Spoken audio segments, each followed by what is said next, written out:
नमस्कार मित्रों, राधे कृष्ण। आज मैं आपको सभी व्रतों में उत्तम एकादशी व्रत की कथा सुनाने जा रही हूँ। भगवान श्री हरि बड़े दयालु और क्षमावान हैं।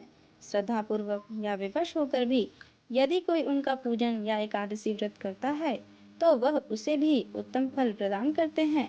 परंतु मनुष्य को चाहिए कि वह भगवान का पूजन पूरी श्रद्धा से करे। 12 मासों में महत्वपूर्ण माघ मास है। माघ मास की दोनों एकादशी भगवान पद्मनाभ के दिन है। जब तक मनुष्य इन दिनों में व्रत नहीं करता उसके शरीर में पाप बने रहते हैं। हजारों अश्वमेघ, सैकड़ों वाजपेयी यज्ञ एकादशी व्रत की 16वीं कला के बराबर भी नहीं है। एकादशी के दिन व्रत करने से 11 इंद्रियों से किए सब पाप नाश हो जाते हैं। गंगा, गया, काशी, पुष्कर, कुरुक्षेत्र, यमुना, चंद्रभागा कोई भी एकादशी के तुल्य नहीं है। इस दिन व्रत करके मनुष्य अनायास ही वैकुंठ लोक को प्राप्त होता है। एकादशी को व्रत और रात्रि को जागरण करने से माता पिता और स्त्री के कुल की 10-10 पीढ़ियां उद्धार पाती हैं और वह पीताम्बरधारी होकर भगवान के निकट रहते हैं। माघ मास की कृष्ण पक्ष में पड़ने वाली एकादशी का नाम षटतिला है। मित्रों, आपसे निवेदन है कि कथा को पूरी सुने, कथा बीच में छोड़कर ना जाएं। तो चलिए कथा शुरू करते हैं। एक समय दालम्भ ऋषि ने पुलस्त ऋषि से कहा कि हे मुनीश्वर, मनुष्य मृत्यु लोक में ब्रह्म हत्या आदि महान पाप करते हैं और दूसरों के धन की चोरी, दूसरे की उन्नति देखकर ईर्ष्या करते हैं, परंतु फिर भी उनको नरक प्राप्त नहीं होता।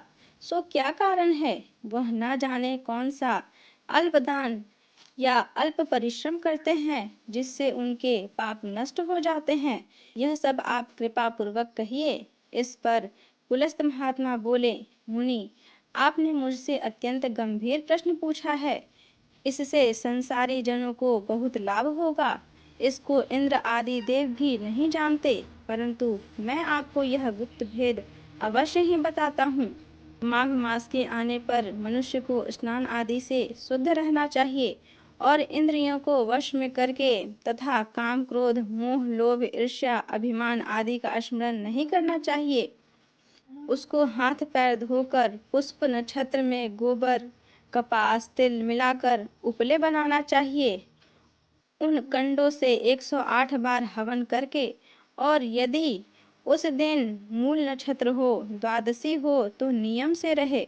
स्नान आदि नित्य क्रिया से शुद्ध होकर भगवान का पूजन कीर्तन करना चाहिए। एकादशी के दिन व्रत करे और रात्रि को जागरण तथा हवन करे। उसके दूसरे दिन धूप दीप नैवेद्य से भगवान की पूजा करे और खिचड़ी का भोग लगाना चाहिए। उस दिन कृष्ण भगवान का पूजन करना चाहिए। उनको पेठा, नारियल, सीताफल या सुपारी सहित अर्घ्य देना चाहिए और फिर उनकी स्तुति करनी चाहिए। हे भगवान, आप असरणों को शरण देने वाले हैं। आप संसार में डूबे हुए का उद्धार करने वाले हैं। हे पुंडरीकाक्ष, हे कमल नेत्रधारी, हे विश्व भगवान, हे जगत गुरु, आप लक्ष्मी जी के सहित मेरे इस तुच्छ अर्घ्य को स्वीकार कीजिए। इसके पश्चात ब्राह्मण को तिल दान करना चाहिए। इस प्रकार मनुष्य जितने तिल का दान करता है वह उतने ही सहस्त्र वर्ष स्वर्ग में निवास करता है।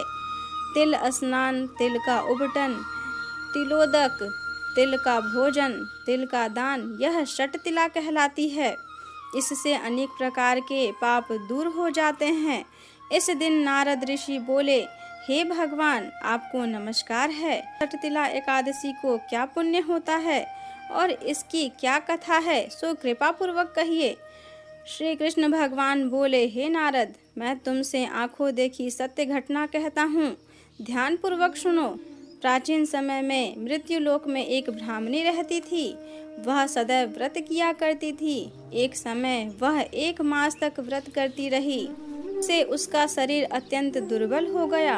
वह अत्यंत बुद्धिमती थी, परंतु फिर भी उसने कभी भी देवताओं तथा व्रत से अपना मन अस्थिर नहीं किया।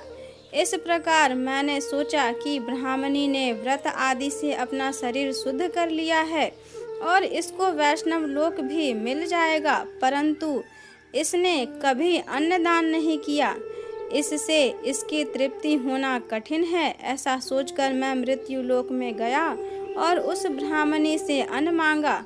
वह बोली, हे महाराज, आप यहाँ किस लिए आए हैं? मैंने कहा, मुझे भिक्षा चाहिए। इस पर उसने मुझे एक मिट्टी का पिंड दे दिया। मैं उसे लेकर स्वर्ग लौट आया।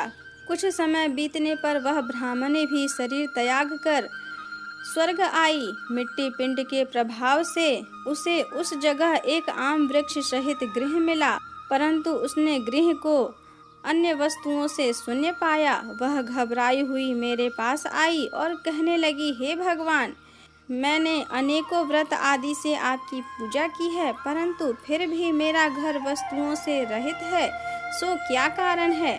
मैंने कहा, तुम अपने गृह को जाओ और दैव स्त्रियां तुम्हें देखने आएंगी। जब तुम उनसे षटतिला एकादशी का पुण्य और विधि सुन लो, तब ही द्वार खोलना। भगवान के ऐसे वचन सुनकर वह अपने घर को गई, और जब देव स्त्रियां आईं और द्वार खुलवाने लगीं, तब वह ब्राह्मणी बोली कि यदि आप मुझे देखने आई हैं तो षटतिला एकादशी का महात्म्य कहिए। उनमें से एक देव स्त्री बोली, सुनो, मैं कहती हूँ। जब उसने षटतिला एकादशी का महात्म्य सुना दिया, तब उसने द्वार खोला। देव स्त्रियों ने उसको सब स्त्रियों से अलग पाया। उस ब्राह्मणी ने भी देव स्त्रियों के कहे अनुसार षटतिला का व्रत किया, और इसके प्रभाव से उसका गृह धन धान्य से भरपूर हो गया।